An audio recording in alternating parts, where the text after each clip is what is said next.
ماشاء اللہ. یہ جو آپ یہ دکھاتے ہیں نا لکھا ہوا گوشت کے خواص، تو اس میں اب تھوڑا آپ جو بولتے ہیں اس میں کہ الفاظ بڑھا دیں، کوئی اپنے مخصوص ترنم کے ساتھ گوشت کے خواص. تو اس میں یہ کیوں بول رہا ہوں؟ ایک تو یہ کہ میرے اس وقت جب یہ سمجھا رہا تھا پیش نظر یہ نابینا اسلام بھائی تھے کہ یہ بھی مدنی چینل پر اور ابھی بھی ہوں گے یہاں، تو ان کو سمجھ نہیں آئے گی کہ کیا ہو رہا ہے، تو یہ بولیں گے تو یہ سمجھ لیں گے. اور ایک تعداد یہ بھی پائی جاتی ہے جو لکھنا پڑھنا نہیں جانتی، ہوتے ہمارے ناظرین نہیں ہے، تو ہم صرف لکھ کر منا لیں من کو. پھر یہ دنیا بھر میں دیکھا جاتا ہے الحمدللہ، تو پڑھے لکھے ہائی فائی پڑھے لکھے ہوں گے، اردو نہیں جانتے، اردو بول لیتے ہیں، اردو گھرانے میں پیدا ہوئے ہوتے ہیں، پڑھائی ہوتی ہے ان کی، لیکن سنیں گے سمجھیں گے پڑھ نہیں سکیں گے کہ لکھا ہوا کیا ہے. تو اس سب کی ہمدردی کی نیت کریں گے تو ثواب ملے گا انشاءاللہ.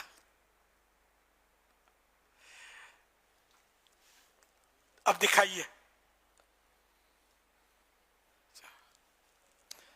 بکرے کی کلیجی غذائیت سے بھرپور خوراک ہے، غذائیت سے بھرپور خوراک ہے، خون کی کمی دور کرتی، نظر اور قوت حافظہ بڑھاتی، پٹھے مضبوط کرتی اور جسمانی طاقت میں اضافہ کرتی، اور جلد یعنی سکن کو چمکدار بناتی ہے، مدافعتی نظام یعنی امیون سسٹم کو بہتر بناتی ہے.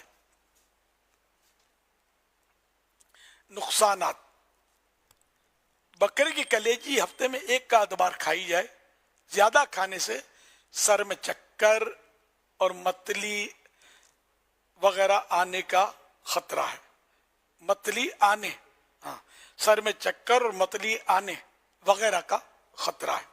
کولیسٹرول بڑھاتی ہے، یورک ایسڈ میں بھی اضافہ ہوتا ہے، لہذا دل اور جوڑوں کے مریض خوب احتیاط کریں.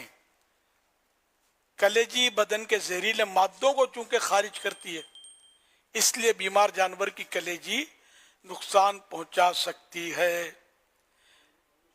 جو خواتین امید سے ہوتی ہیں وہ بھی کلیجی سے پرہیز کریں.